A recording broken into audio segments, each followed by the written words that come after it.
కేకలు వేసి చెవులు మూసుకొని ఏకంగా అతని మీద పడి పట్టణపు వెలుపలికి అతన్ని వెళ్ళగొట్టి రాళ్ళు రువ్వి తరుముకుంటూ వెళ్ళిపోయారంటండి ఆయన్ని.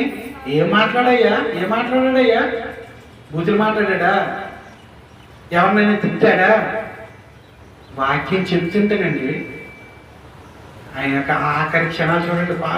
పరుగు రాళ్ళు ఎట్టుకుని వెనకాల పరిగెట్టుకెళ్ళి కొడతామంటే అది ఎక్కడ తల మీద తగిలితే ఎంత బాధ వేస్తుంది, నడుము మీద తగిలితే ఎంత బాధ వేస్తుంది. ఆ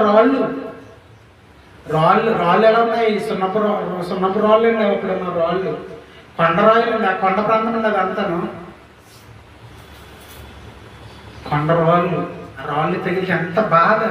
రాళ్ళతో కొట్టి చంపడం అంటే ఎంత భయంకరమైన పరిస్థితి అది. కొట్టారు రాళ్ళతో కొట్టారు.